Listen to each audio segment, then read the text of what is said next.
Alright, welcome back. This is going to be part 2 of the last solo in You Don't Love Me from Live at Fillmore East. And this is going to be Duane Allman's solo.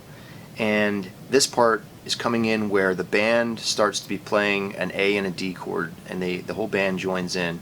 And he's going to be playing a series of notes on the first and second string. These are dyads, which is a fifth apart is what he's playing. And it's a position like this, and he's going to be sliding this position around the neck for all the way from up here at the 19th and 17th fret to down here at the 1st and 3rd fret. So he's going to be sliding around, and it's over an A and D chord during this part. So that kind of goes like this.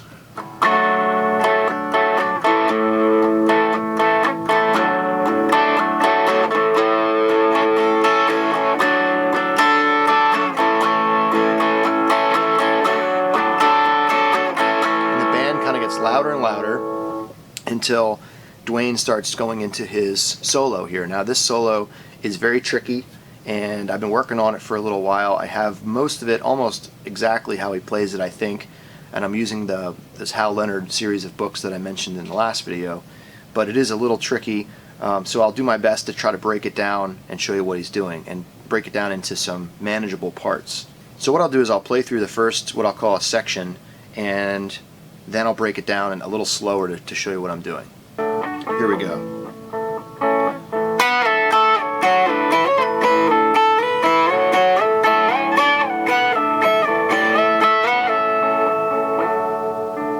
Alright, so let's break that down a little bit. He's going to be going like this. So again, what I'm doing is just holding the same position the whole time with your first and third finger. And you're playing a root note and the fifth above that. So it starts off here on the 14th and 12th. It's going to be doing a lot of hitting the dyad and then sliding it down or up. So the first one goes like this. So you're only hitting that once, but then you're getting two notes out of it, or you're getting two tones out of it.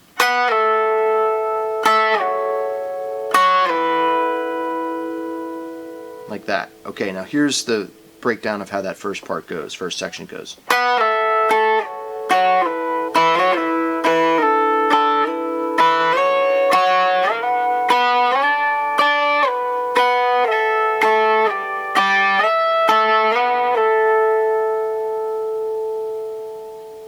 And that's about 4 bars long. So here it is again. I'll play it in real time and then I'll play it slower. Here it is again.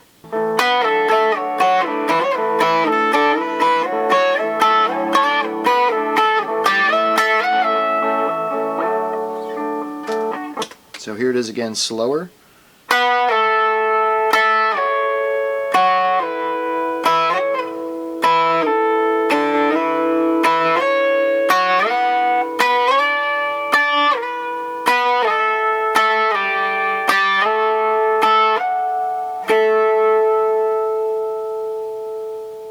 Here's the next part. It starts at the 12th and 10th fret.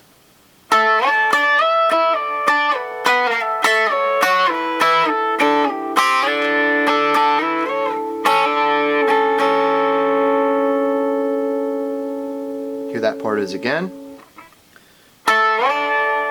Sliding up to the 17th and 15th.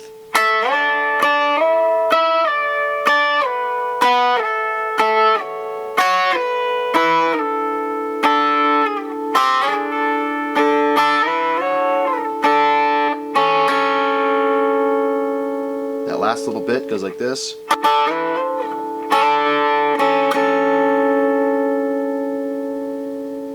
So here's the first two parts together. I'll see if I can pull it off and play them together. Here we go with the backing track.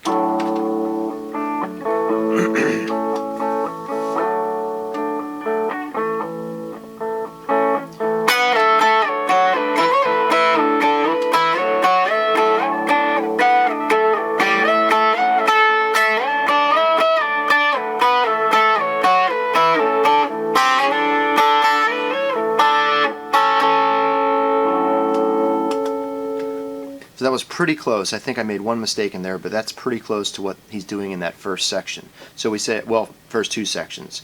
Okay, so here's the third section. I'll play that through and we'll see if that makes sense.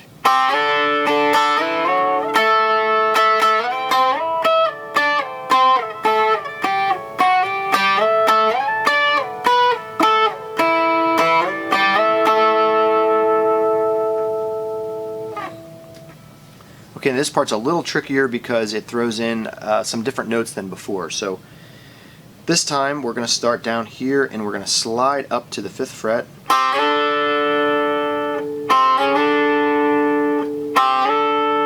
Now it's going to do a slide where you're hitting it one time but then sliding all the way up here to the 12th and 10th, and you're going to play it like this.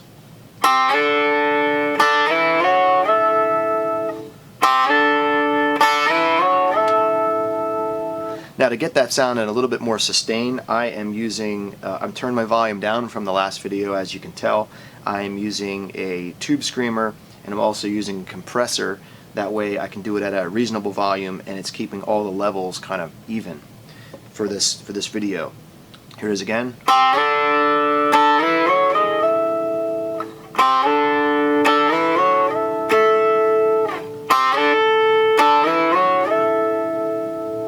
Okay. Now if you listen to that recording, to me that sounds a little bit off time, a little bit awkward right there with his timing, which is kind of rare for Duane, but that's what I'm hearing right there. And after it comes up here to this 12th fret, now what you're going to do is you're going to slide up to the 15th and 13th, which hasn't been used so far in the sequence. So it's going to sound like this next.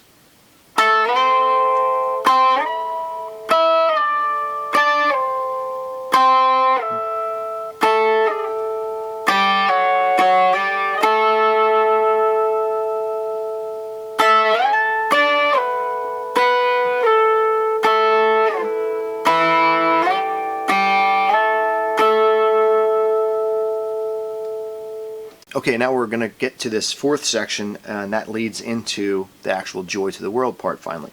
So we're going to start here at the 12th and 10th fret and go like this.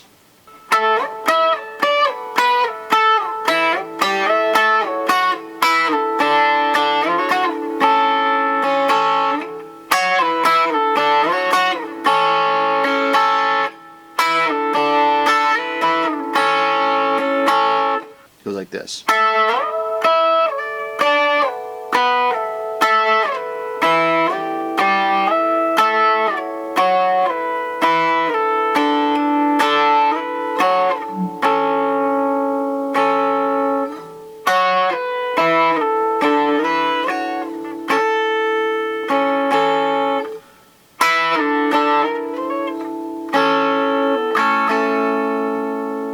And now comes the melody.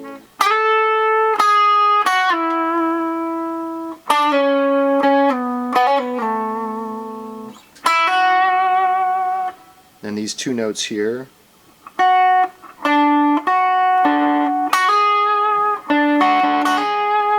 On the 7th fret.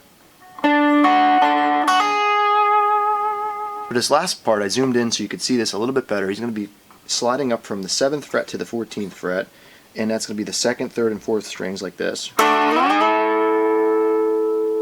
you're going to keep that finger planted on the 14th fret, and you're going to do some pull-offs, and you're going to keep hitting the root note here on the 14th fret, 3rd string, so it would sound like this.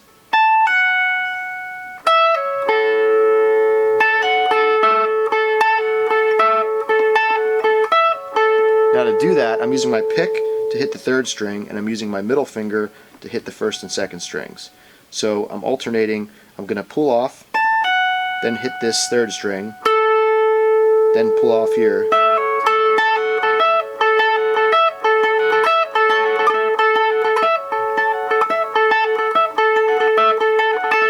So you get that part, and then he throws in this. He goes.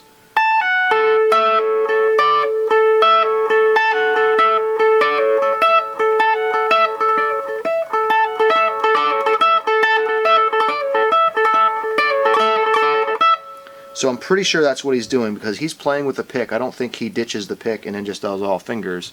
I think he's doing a hybrid. But either way, you could do it with your fingers too if you wanted to.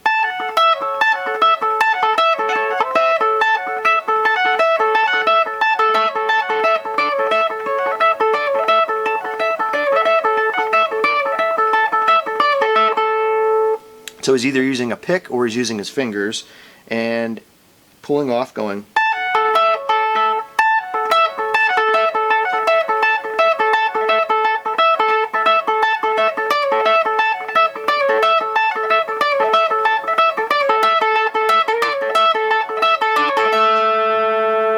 So he does those different notes.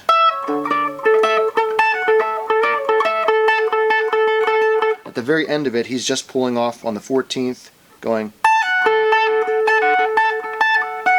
and then he's doing some trill picking. He's going like this, and then just playing the first two strings, 17th to the 15th.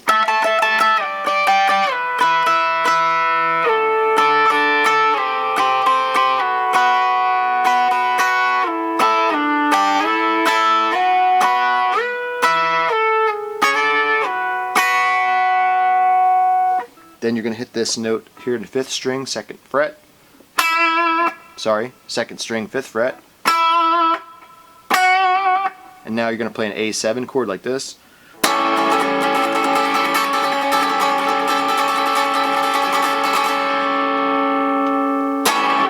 So have fun with that.